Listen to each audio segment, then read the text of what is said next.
It's Matt Sager, Tuesday evening's Matt Sager podcast.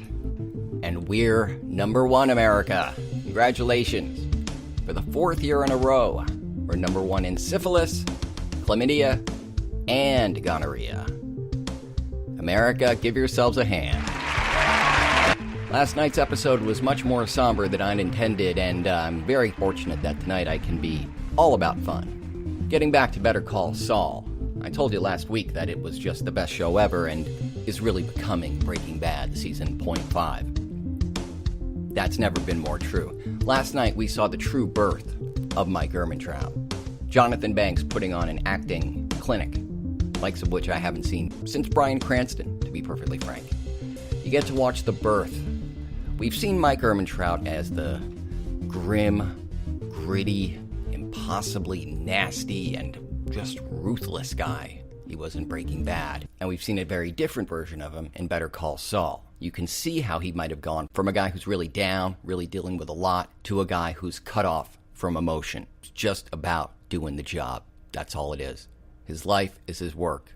There's no delineation. How did that happen? Well, we learned very early on in season 1 of Better Call Saul that his prime motivator is the death of his son, who, like him, was a cop, and unlike him, was a good cop, a non-corrupt cop. So he has a lot of guilt that manifests as just the darkest cynicism and a rage and ultimately a real disgust with the world. So much so that he's more comfortable around Gus Fring, mass-murdering guy more evil than all of the cartels combined, than he is in a therapy session, a group session for people who are grieving lost loved ones.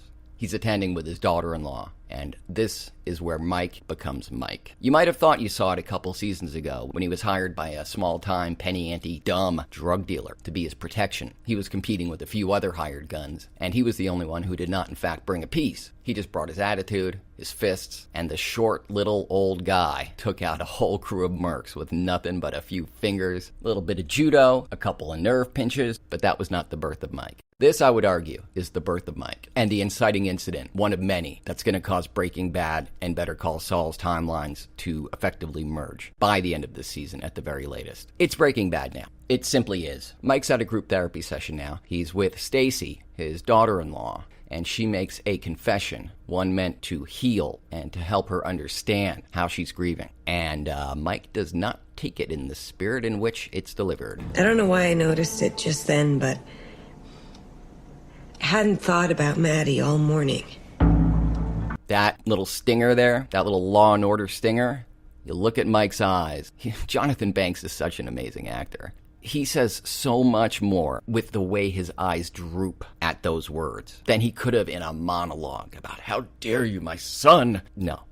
You just look at his face and you watch a guy divorce himself, decide that the human race is no longer worth it. And in fact, he's perfectly comfortable meeting in a dark alley late at night with Gus Fring and his whole crew. Scary guys like Tyrus and Victor, guys who would murder him, scatter him all over Albuquerque so he'd never be found and not give it a second thought. He's surrounded, unarmed, they're all packing, and what does he have to say? You're gonna make a move, you better make it. Yep. Come on, bring it on. I'm a small, unarmed man, about 65, standing here alone, unarmed in an alley. Come on, make a move. Now, on the one hand, he could very well it could be a repeat of the parking lot incident when he was competing with the other mercs to protect the drug dealer. They could come at him, guns blazing. He could disarm them all with his bare hands, leave them choked out on the floor. That's less likely with Gus Fring than it was with those Craigslist mercenaries. He's there ready to die or to kill. He doesn't care. And in fact, before he leaves the group therapy session, by the way, he makes his final exit. I would argue his exit not only from the therapy group, but from the collective group that we call society. This is where it becomes okay for him to drop off the grid completely, immerse himself in a world of crime, distributing methamphetamine for money, murdering innocent and guilty alike without giving it a second thought. There's another guy at the group,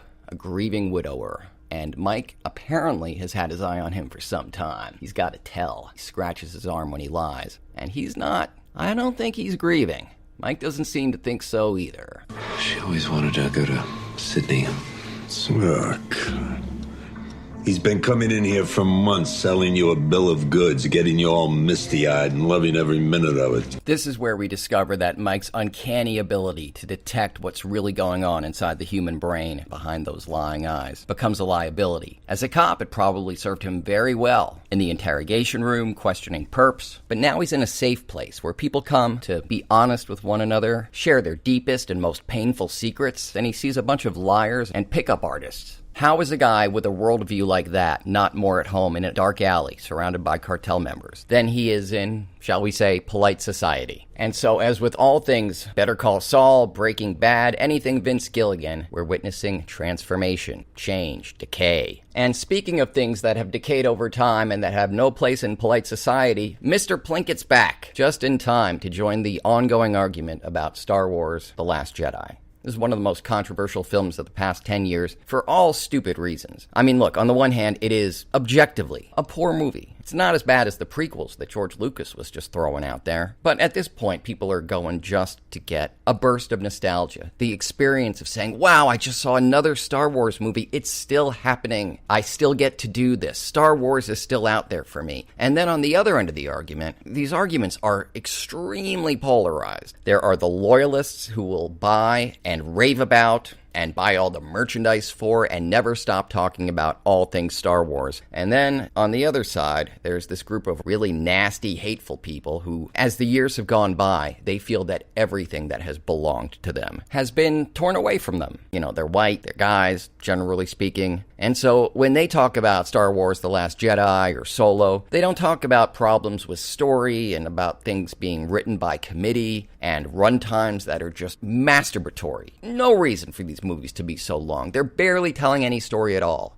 These are real problems, but the loudest, most visible and vocal critics talk about the fact that the lead is a black guy and the co-lead is an Asian woman. And oh my God, look at how much screen time Carrie Fisher got, and now Laura Dern with her purple hair. Yeah, these are not the problems. And so it becomes very difficult to have an actual conversation about the real flaws in these movies that could and should be better. And that are doing, look, there's no arguing that they're underperforming, both commercially and critically. Every couple of days, there's news that plans that had been in the works for another decade or so of Star Wars movies are getting scrapped or overhauled. There's real problems there. But the debate that needs to be had isn't happening. Enter Mr. Plinkett, who actually knows what's going on. He, too, is a revolting, disgusting white man, a fictional one, but he's not racist. He just tells it like it is, or rather slurs it like it is. It's a great video, like all of the Mr. Plinkett Star Wars videos. I'll post a link to it in the description for this episode of the Matt Sager Podcast. For instance, the trailer for The Last Jedi would lead a normal Star Wars fan to believe that we're going to see something like a modern-day retelling of The Empire Strikes Back, with similar story beats, similar plot points, but different characters in different roles. Luke being more of a Yoda type for Rey, who is this generation's Luke. And yet... But when you see the movie, the Snow Planet battle is at the end.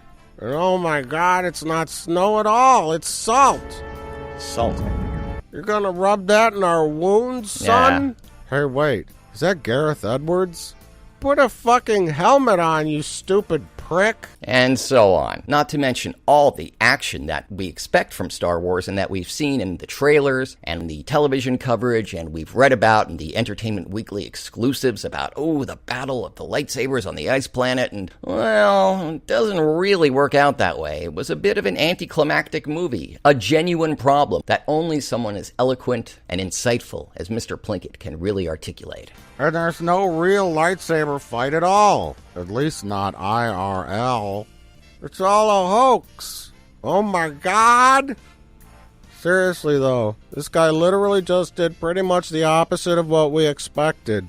Yep, and of course Rian Johnson, when you see him in interviews, his favorite thing to say is that he loves to subvert expectations. There's nothing wrong with that. Subverting expectations is a fantastic storytelling tool. But if all you're doing is spending 2.5 hours setting up and then subverting expectations, at what point have you told a story? That's my beef with Star Wars: The Last Jedi. I had similar beefs with The Force Awakens, and Solo just broke my heart. All that talent on screen, a story that really had room to flesh out one of the most beloved characters in modern cinematic history, and instead just sort of said, we're going to do a retelling of it with a younger guy. But you already know what happens, how it plays out. When he emerges, he's no different than the guy you meet in A New Hope. That's the conversation we should be having, and we should not be letting Nazis participate. And Ryan Johnson, producer Kathleen Kennedy, when they engage in these arguments, they're, first off, giving a voice to these people who are scumbags and who shouldn't have voices. Their arguments are invalid and dumb and pointless and a waste of everybody's time, but they're also robbing themselves of the ability to hear and learn from real criticism, from people like myself, and not that I would ever compare myself to him, but from people like the great Mr. Plinkett. I say,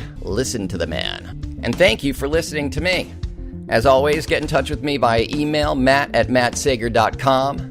I'm looking for guests, co-hosts, voice actors, comedy writers, or just comments, questions for my new What's in My Box question feature.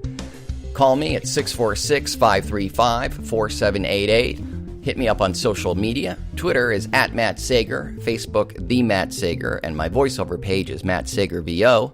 On Instagram, Real Matt Sager. And if you want more social links, episodes of this podcast, articles, blog posts, and all kinds of stuff, go to mattsagervoiceover.com.